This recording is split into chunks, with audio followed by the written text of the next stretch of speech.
Estamos juntos a pesar nuestro. En las barracas nos hemos llegado a pegar.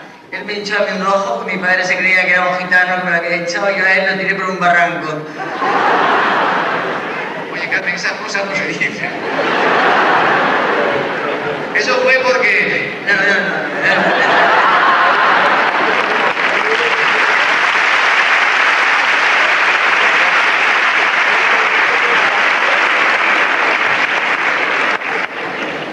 A mí no me gusta mucho hablar así en público, que tengo como mis complejos, pero quizá hoy, en honor a la ascensión del Señor, día glorioso y maravilloso para la Iglesia, y que sube Jesucristo en triunfo sobre la muerte, abriéndonos un camino, como decía hoy el Papa en el Ángelus, un destino al hombre, a este hombre de nuestro siglo que no obstante tantas técnicas y progresos vive desorientado y sin saber dónde va. Y en su persona, la persona de Jesucristo, Él mismo nos marca ya, siendo el Hijo del Hombre, el destino de cada uno de nosotros, de nuestra generación. Bueno, pues sí, hoy me ayuda a mí el Señor, quiero decir una cosa que no he dicho nunca a nadie. En honor a que la primera comunidad de San Frontis es la más vieja comunidad hoy del mundo. Pues yo tengo una historia muy distinta a la de Kiko Argüello. Yo he nacido al pie del Moncayo, donde hace más frío que en Zamora. Lo que pasa es que nunca estuve allí, más que en los veranos con mi abuela, porque es que mi madre iba a dar a luz allí, porque allí era el sitio de los abuelos y todos los hijos hemos nacido allí. Pero nosotros hemos vivido, nos hemos criado en las riberas del Ebro, en Tudela. Y allí en Tudela, que es importante, para mí, en Tudela era en aquellos tiempos el emporio más grande de los jesuitas en el norte de España. Allí estaba en Tudela el colegio de San Francisco Javier, que ha llegado a tener más de 1000 alumnos y donde han salido misioneros para todas partes del mundo. Y yo que iba al colegio de las monjas es al lado del de los jesuitas, el colegio de la Compañía de María, al lado del de los jesuitas. Y por allí han pasado misioneros de la India, del Japón, de América, de todas partes del mundo. Y siempre iban a nosotros a ponernos filminas, a hablarnos de las misiones. Y yo desde muy pequeña, el eco ese de las misiones ha tenido en mí como una llamada. Yo me sentía llamada a las misiones. Yo he conocido a San Francisco Javier antes que a San Pablo y antes que las Escrituras. Para mí el ideal de vida y de futuro y de cristianismo era ser misionera como San Francisco Javier en la India. Por esta yo creo influencia de los misioneros y de Tudela. Y luego mi padre, yo soy de una familia numerosa, somos 9 hermanos, yo soy la del medio, tengo 2 chicos y 2 chicas delante de mí y 2 chicos y 2 chicas detrás de mí. Y mi padre entonces ya, viendo llegar que teníamos que ir a la universidad, se trasladó a Madrid. Y allí en Madrid hice yo ya los últimos años de bachiller, que ahora se llama BUO, el CUO y el CO.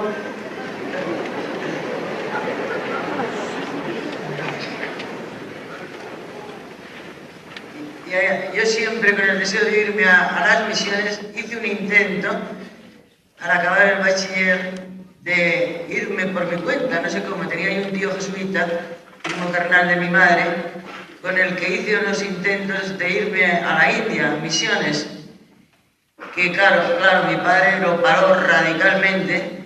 Me acuerdo que nos llamó a otra hermana que también tenía bastante vocación, esta que la colaboraba conmigo, y yo me preguntó, dime qué es eso de la vocación, cómo la has tenido y por qué. Porque el primero es decirte que no hay otra cosa verdadera en el mundo, que Dios es tu Padre. Pero de ahí a que te tengas que meter en un convento e irte con una superiora, no lo entiendo, porque tú con tu padre puedes hacer por las misiones más que con las monjas. Esta fue la idea de mi padre y me lo cortó radicalmente, y así empecé, según una idea ya que mi padre tenía de la época industrial de España. Nos repartió a los hijos, a unos químicas, otros industriales, otros ingenieros, otro, en fin, su imperio futuro de industrial que comenzaba entonces la época industrial de España. Y así estudié yo químicas en Madrid y tuve la suerte de que en aquellos tiempos, en el colegio, ya antes de empezar la universidad, el Señor, a través de las monjas, me puso en contacto con un padre jesuita que se llama el padre Sánchez, santo y viejo jesuita. Yo a los jesuitas de hoy, que están tan en crisis, les digo, cuando los jesuitas tenían santos, pues este era un santo jesuita, que fue el primero que en España editó el misal. En aquellos tiempos se usaba el misal, y también el primero que editó en español la Biblia en español, mucho antes de la Nácar Colunga y la de Beauvais. Fue la primera Biblia española que hubo en España, fue la editada por él. Este hombre, un viejo extremeño, era un santo, que a mí me ayudó muchísimo durante todos los años de universidad, y porque me llevó a la oración y a las escrituras. A través de la oración me puso en manos el libro del Padre Lapuente, que es un viejo libro jesuítico que ha formado a generaciones de jesuitas, que aun siendo un sistema más metódico de meditación, tiene entre los puntos de meditación siempre trozos de las escrituras, del Cantar de los Cantares, de los Salmos, de los profetas, del Evangelio. Yo empecé a conocer las escrituras a través de ese libro de oración, y sobre todo era para mí como un amparo, más que un padre, casi un abuelo. Me ayudó en todos los debates con los muchachos en la universidad, con todos los devaneos, y todo fue para mí un punto de referimiento con que el Señor me hizo mantenerme fiel a la vocación que Él me llamaba de misionera. Y así, pero mi padre, que yo cada año intentaba irme misionera, no me dejaba. Él me decía que ni hablar. Y así, entonces, cuando cumplí los 21 años y acabé químicas, pues escapé de mi casa y me fui misionera. Me acuerdo que escapé, mi padre no estaba en Madrid, vino a Madrid detrás de mí. Cuando llegó mi padre a Madrid, ya estaba yo en Pamplona y ya estaba yo en Javier. Y ya era mayor de edad y no podía mandar a la policía, que era su pretensión. Y ya por fin llegué a Javier y entré en un instituto misionero, allí mismo en el pueblo de Javier, que había nacido hacía solamente 10 años. Este instituto nació gracias a un misionero del Japón que se llamaba Padre Moisés Domenzain. También hoy lo quieren canonizar, este Moisés Domenzain, gran misionero del Japón, y era uno de Pamplona, él, que en la Segunda Guerra Mundial no pudo volver al Japón y se dedicó en España a hacer propaganda de las misiones. Y así en Pamplona hizo una gran exposición sobre las misiones del Japón, y allí le ayudaron 3 chicas de Pamplona. Y cuando acabó la exposición les dijo: ¿por qué no ayudáis a los misioneros en las misiones como me habéis ayudado a mí aquí en Pamplona? Y de esa idea del Padre Domenzain nació este instituto exclusivamente para las misiones, que al obispo entonces de Pamplona, que era un salesiano, don Marcelino Lacheo Laizábal, que también hoy lo quieren canonizar, que fue obispo de Pamplona, él decía siempre: yo soy hijo de obrero. Era un vasco, hijo de obrero de los Altos Hornos, hijo de obrero, pero tenía una gran afabilidad, una amabilidad. Yo, que era hija de los jesuitas, conocí los salesianos y esa espiritualidad salesiana a través de él. Entonces, este obispo de Pamplona dice: la idea de esta fundación no fue mía, verdaderamente era del Padre Domenzain, pero la ejecución y el llevarla a cabo fue el apoyo del obispo de Pamplona. Y así comenzó este instituto de misioneras de Cristo Jesús, exclusivamente para las misiones, en Javier mismo. En Javier, que es un pueblito muy pequeño, está el castillo de San Francisco Javier, como enfrente estaba esta casa medieval también, que hoy la han tirado para hacer esta gran esplanada que hacen para las navarradas, estas que hacen allá, javieradas, que digo, hoy la han tirado a esa casa. Pues allí era el noviciado, y allí aparecí yo escapada de mi casa, y estuve, hice todo el noviciado allí, y allí en Javier el Señor me esperaba con grande gracias que me dio. Yo lo recuerdo, Javier, con grandísimas gracias que me dio de consolación, de descubrimiento de las Escrituras y gran fervor. Y el instituto estaba en plena forma de fervor. Inmediatamente saltó al Japón, al Congo, a la India, a América, con un espíritu verdaderamente potente. Y entre las gracias que el Señor me dio allí, hay una que jamás la he borrado, aun en los momentos de más crisis y de angustias que luego más adelante en mi vida he tenido, me queda como un memorial muy fuerte del intervento de Dios en mi vida, que fue justo que, como será hoy día de la extensión, os quiero decir dos cosas. Nosotros, antes de hacer los votos, hacíamos el mes entero de ejercicios espirituales. Este instituto tenía todas las reglas de San Ignacio, estaba fundado por jesuita. Teníamos todas las reglas, un mes entero de ejercicios espirituales en que se vive la vida de Jesucristo. La primera semana el nacimiento de Jesucristo, la vida oculta, la segunda la vida pública, la tercera la pasión y la quinta la resurrección. Y llegando a la tercera semana de la pasión, que nos daba los conocidos otro santo jesuita, que fue el padre Segarra, que todos los jesuitas lo conocen, que fue un señor muy importante, muy santo. El padre Segarra, yo estaba muy impresionado y cogido por el Señor, y me impresionó que San Pedro negara a Jesucristo. Y yo pedí aquella noche, cuando teníamos las meditaciones, que se podía pedir permiso de levantarte por la noche a rezar. Y yo me acuerdo exactamente la capilla y todo, que yo me levanté por la noche a rezar, que te daban de permiso una hora, como una hora santa, ¿no?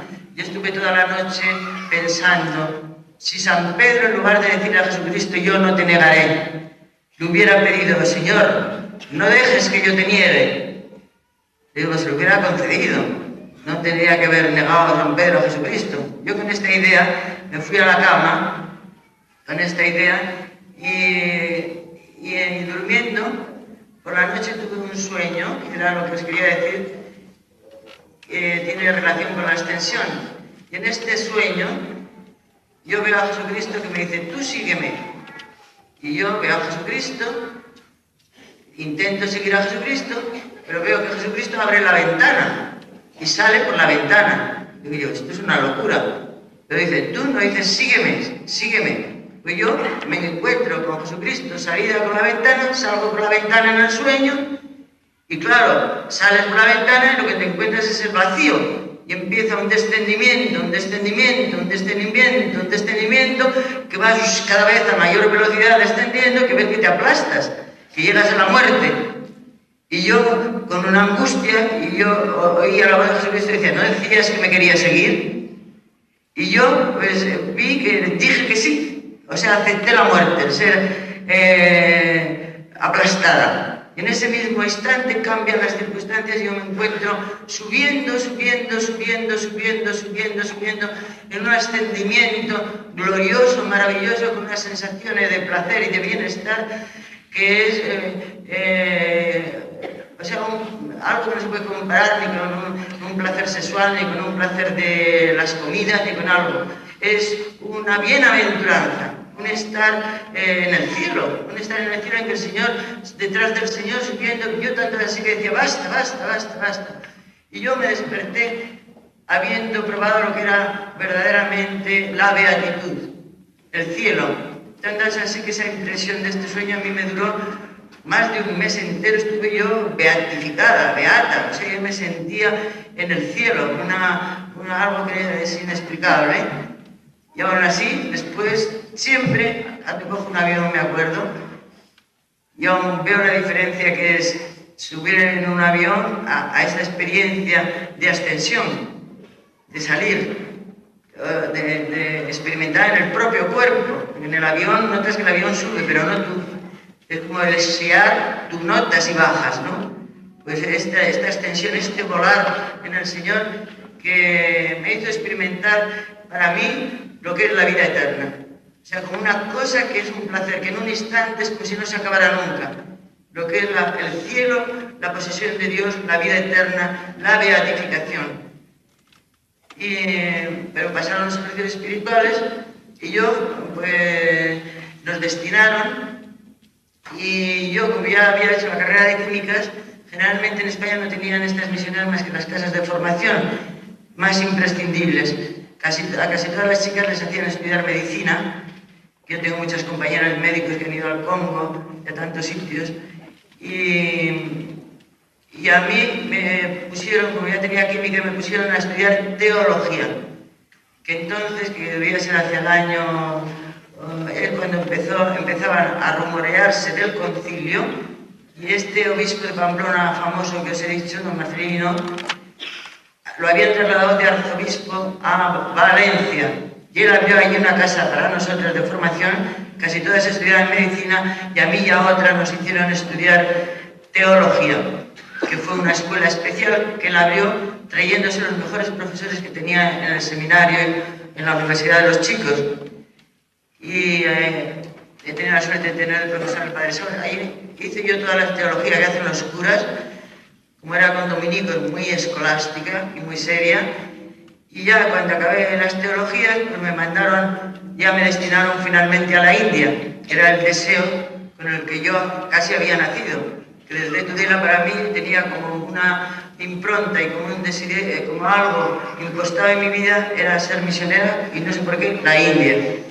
Por fin ya me destinan a la India, pero antes hay que, para entrar en la India en aquellos tiempos, debía ser hacia el año 60, que era del Commonwealth, había que ir a Londres para tener los certificados de entrada en la India y también para aprender inglés. Y allí nos llevaban a nosotras, estábamos un tiempo en Londres.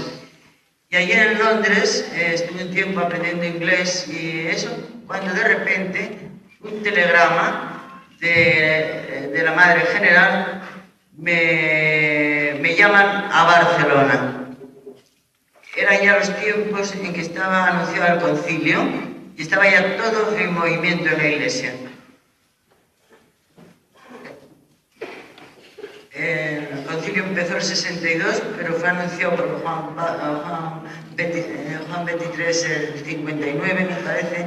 Ya estaban todas las preparaciones, todas las cosas para el concilio. Y así yo digo, para hacerla breve, que como un directamento aéreo, ¿cómo se dice?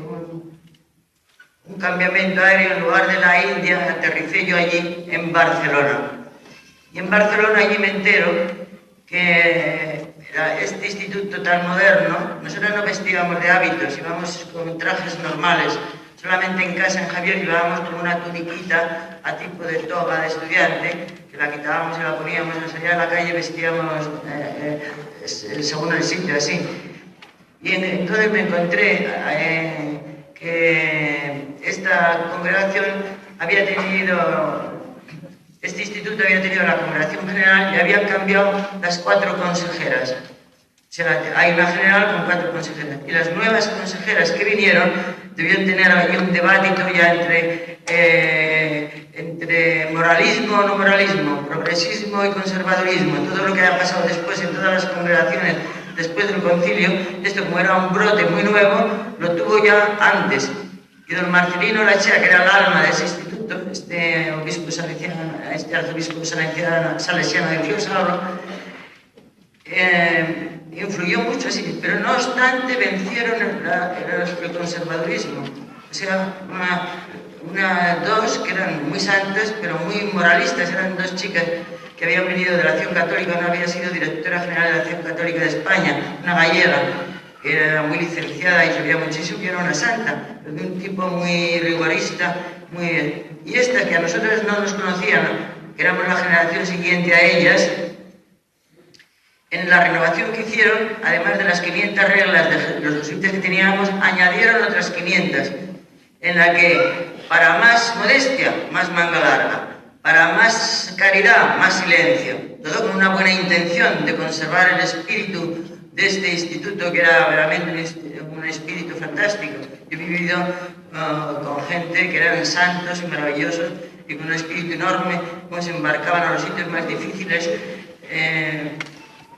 Y yo eso ni lo sabía, porque estaba en Londres muy incomunicada. Cuando yo iba allí, habían echado ya fuera, porque sabía, ellas decían que no nos echaban, pero en el fondo nos echaban, ¿entiendes? A 3 de las que habían sido compañeras acérrimas mías, además de tal. Y llegaba yo la cuarta allí, que para mí fue una sorpresa enorme. Entonces, yo al principio creí que me llamaban a Barcelona porque me había dado un ataque de riñón en Londres. Y no, el señor arzobispo de Valencia me llama por teléfono y me dice: hija mía, humíllate, porque él estaba en contra de esto que estaban haciendo.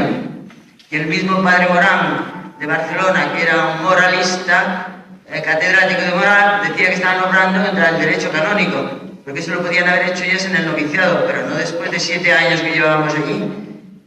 Tenían que tener motivos serios para echarnos, como haberte escapado con personas de distinto sexo, cosas por el estilo, pero no así porque les parezca que tus ideas son más o menos distintas a ellas. Bueno, la cosa es que el señor arzobispo a mí me llamó por teléfono y me dijo: hija mía, humíllate. Le digo: padre, me parece que no es cuestión de humillarse, porque aquí me tienen sentenciada a muerte ya y firmada la sentencia. Esto era en enero del año 62 y yo en el viaje que hice de Londres a Barcelona se me presentó delante de mí la figura de Abraham con Isaac. Para mí Barcelona es el monte Moria donde yo llevé Isaac a ser sacrificado, que era mi promesa, el hijo de la promesa que yo tenía desde pequeña de ser misionera. Yo iba en aquel altar a sacrificar esta promesa, este futuro, esto es lo que era mi vida, sin saber a dónde iba. Y así fue. Pero a mí dudaron un poco entre sí, ¿no? Y me tuvieron hasta el 28 de agosto. La estancia en Barcelona para mí, que nunca la puedo olvidar, hasta aquí a Barcelona, siempre que voy a Barcelona, me recuerda el Señor la historia. Fue para mí muy importante porque allí Dios me puso en contacto, en medio de la pasión que yo pasé allí, en contacto con Monseñor Pedro Farnés, que no sé si lo conocéis, es hoy el mejor liturgista que tiene España, que en aquellos tiempos, joven, venía recién venido del Instituto de Pastoral de París, que es donde se había cocido y preparado toda la reforma litúrgica para el concilio, que ya empezaba a estar en acto. Y entonces, a través del padre Farnés y a través del sufrimiento que yo estaba pasando, yo me acuerdo que me daba paseos por la catedral, y cerca de la catedral está el Museo Marés. Este Museo Marés es un señor que recoleccionó crucifijos de toda España. Allí puedes encontrar los mejores crucifijos de Zamora, de Valladolid, de todas las partes. Crucifijos maravillosos del románico, no estos cristos que hacen ahora retorcidos, no, crucifijos en que se ve a Jesucristo reinante en la cruz. Jesucristo como Señor. Yo me acuerdo que uno de mis consuelos, cuando era este Museo Marés, yo me refugiaba allí de Cristo y entras en la muerte con Él, con este pan que se rompe, y luego hay una copa, la alianza en su sangre. Esta es la copa de la alianza en mi sangre de la copa de la nueva y eterna alianza que será derramada por vosotros. Y este juego de esclavitud y de libertad que el pueblo de Israel juega con estos símbolos de muerte y de vida, de esclavitud en Egipto, de libertad en la tierra prometida, esto es lo que celebra Jesucristo y dirá: esto es mi memorial. Esta ya no será para vosotros el memorial de la salida de Egipto, dirán los apóstoles, sino es mi Pascua, como dirá San Pablo. Cristo es nuestra Pascua, mi paso de este mundo a mi Padre. O sea, yo allí recibí a través de este Monseñor Farnés toda la renovación litúrgica del concilio, hecha carne por las circunstancias históricas en que yo estaba pasando. Y ya llegó también el momento en que estas misioneras dijeron que no, que la forma de que yo saliera es que ellas no me admitieran los votos perpetuos. Y así un 28... Un 20, ya estoy casi llegando. Me digo que llegue a las barracas.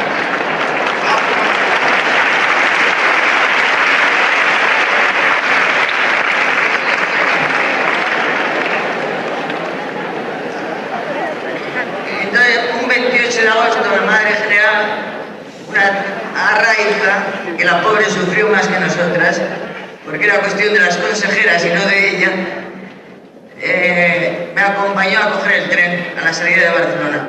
En aquel mes también vinieron las tres que ya habían echado, de Marsella a Barcelona, para juntarse conmigo, pero decían: te van a echar, me decían, no, y pensábamos formar entre las cuatro algo nuevo. Y así luego nos quedamos llevamos en Barcelona viviendo, entre los pobres, el año 62, en las casas baratas de Casa Antúnez. Empezamos a trabajar como obreras en las heraturas de Carrara y Pérez, y empezamos allí nuestra vida de fundar algo, pero siempre con idea de ir a las misiones, de no quedarnos en Barcelona. Y así proyectamos una ida a Bolivia, a Oruro, a través también de este arzobispo que nos protegió siempre y nos ayudó. Y de aquel 28 de agosto que yo salí de las misioneras de Cristo Jesús, ahora justo el mes pasado me ha llegado a Barcelona una tarjeta que yo escribí ese año a una amiga en que dice que le ponía yo, tomando de las poesías de Rabindranath Tagore, estas palabras: están rotas mis ataduras. Porque después de lo que sufrí ese año, el Señor, el día que salí, me llenó de alegría. Se convirtió todas las penas que había tenido, las angustias y las dudas, en ver como fuera el universo todo mío, abierto todo el horizonte a la evangelización, con una fuerza y una energía enorme. Y le escribí yo esto, me lo ha dado, el mes pasado me lo ha mandado una amiga de esta. Están rotas mis ataduras, pagadas mis deudas, mis puertas de par en par. Me voy a todas partes. Es que esto dice Kiko, que ha hecho ahora un canto, que os lo va a hacer a los jóvenes. Dice, me llaman para que no sigan, pero ya mi espada está forjada, ya tengo puesta mi armadura, yo ganaré mi reino. Esto me lo manda ahora una que está en el camino y dice, oye, ¿cómo se ha cumplido? Eso de mis puertas de par en par, me voy a todas partes. Bueno, pues hecho así, salí de allá. A todo esto mi padre, que no me hablaba desde no sé cuánto tiempo, que nunca quiso ir a verme,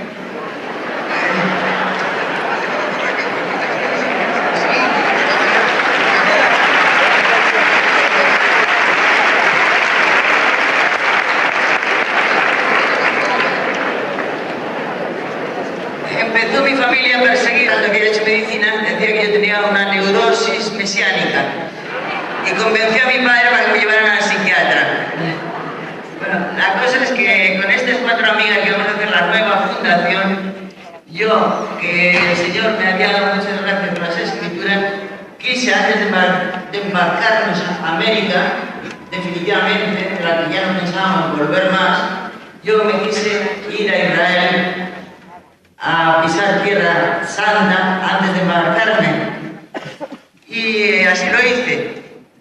Me acuerdo una de ellas que me dijo que era gastar dinero a lo tonto y tal, pero yo dije, un mes esperarme y luego nos embarcamos. Con una compañera mía que había conocido en Londres, que me embarqué con ella desde Barcelona en un barco turco, me acuerdo, por $30, y no llevábamos nada, más que unas latas de sardinas, una mochila, un saco de dormir. Y así nos aventuramos a Tierra Santa.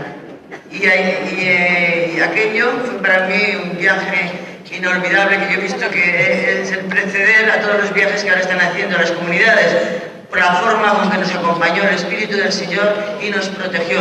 Porque yo me he recorrido en autostop desde los altos el alto del Líbano, Trípoli al alto del Líbano, de los cedros del Líbano, todo el Líbano, todo Siria con los desiertos, Damasco, la Jordania, Amán. Hemos pasado el Jordán, hemos entrado sin un duro.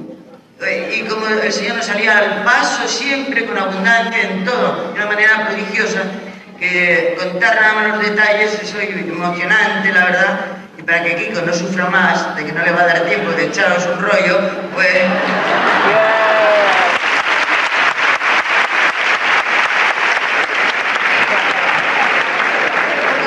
Haciéndola breve, solamente que en aquel tiempo de Israel a mí se me abrieron todas las escrituras de una manera impresionante. Cada sitio que pisaba, me he ido a pescar con los pescadores de noche al lago, de todo, hasta llegar al Mar Rojo, y todo siempre en autostop y con 1000 aventuras que hemos pasado.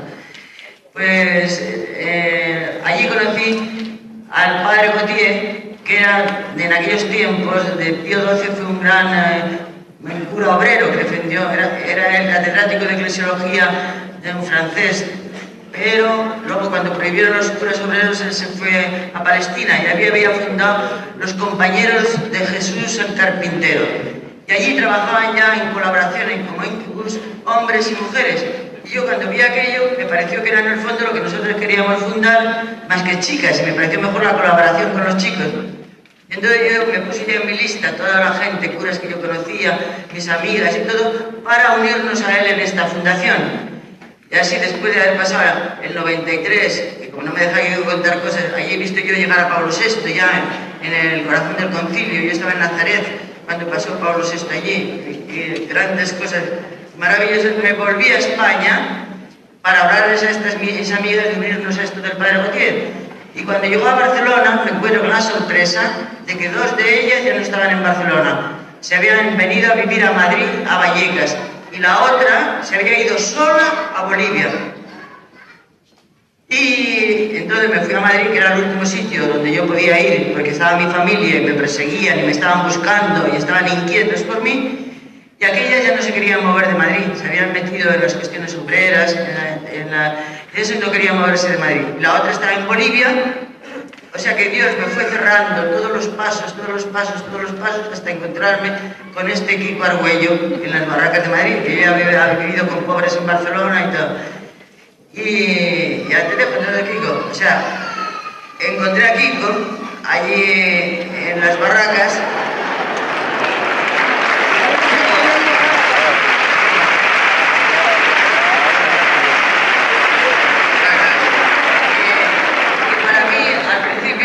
Pues me parecía un chico cursillista, de muy buena voluntad, con mucho entusiasmo juvenil, estaba en pleno noviciado, pero no me fiaba de él nada.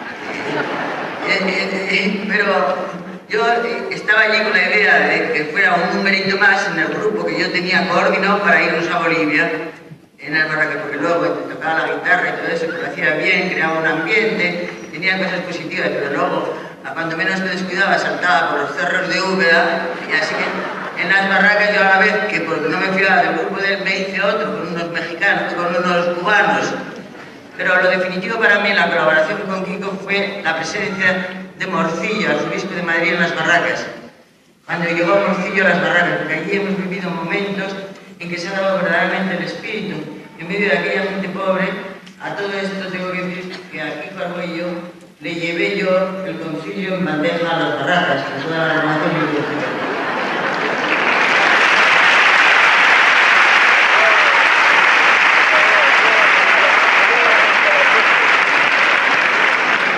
Él en su vida es capaz de leerse un libro serio y menos de estudiar teología, se encontró con el concilio hecho a base de puñetazos conmigo y luego, como buen artista, pergeñó enseguida la explicación. Tanto es así que el primer canto que él compuso en las barracas fue El siervo de Yahvé, porque eso lo sentía mucho por los sufrimientos que él había visto en su casa, con aquel sitio que estuvo con la criada, eso sentía él muchísimo. Y yo lo primero que conocí antes de conocerlo a él era una faz de Jesucristo que tenía mi hermana, la que colaboró con él en su cuarto, que me gustó mucho, esa faz de Jesucristo que vi ahí, y de ahí, hasta que Kiko pasó a cantar el Resúcito, nos dimos unos cuantos puñetazos. Desde que salió del cursillismo al dinamismo de la Pascua que suponía el concilio, pues fue nuestra colaboración a puñetazos en Palomeras. Porque yo tampoco en Palomeras quería estar, yo me quería ir a las misiones. Pero, muy bien, entonces... Ya vale, Carmen.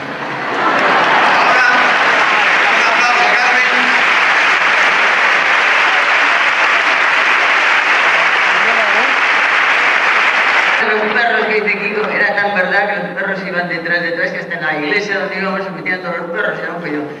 Y mi madre mandaba a mis hermanos a pescarme a mí y a traerme, estaba inquieto mi padre y todo eso.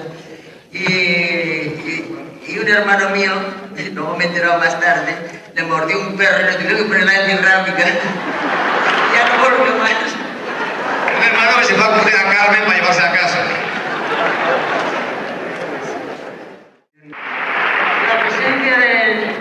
Del señor arzobispo de Madrid en las barracas, eso fue realmente la presencia de Dios allí, de que él tenía, las parroquias fueron como el campo de cultivo donde se inserió la renovación conciliar. Porque Jesucristo ha venido para los pecadores, que allí eran todos llenos de lacras, de pecados de otros también.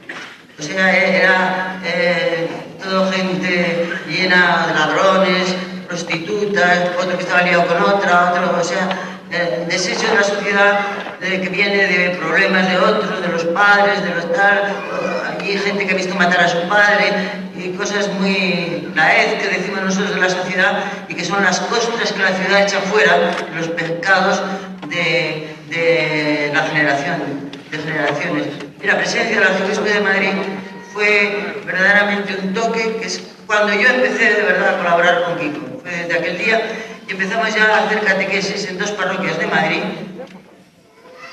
Y porque fue él y algunos párrocos que nos conocían dicen, ¿por qué estos cantos, esta liturgia viva que se vive aquí, no lo lleváis a mi parroquia?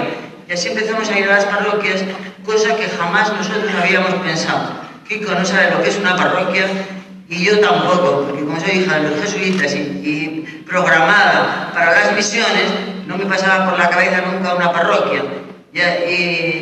Y fue Morcillo mismo el que nos hizo como ir a las parroquias y así empezamos, por circunstancias, las llamadas de parroquia en parroquia, y así llegamos casi de la primerísima, después de estas 2 de Madrid, a la parroquia de San Frontis, que no sé cómo el padre del cura, que vosotros lo habéis conocido bien, y la madre del cura aguantaron que viniéramos nosotros aquí, que no íbamos ni a misa por las mañanas cuando tocaba la campana, y con los chicos de las barracas, que algunos hasta blasfemaban. O sea que yo vi la heroicidad de esta familia que no se escandalizó y que aceptó la evangelización que hicimos allí.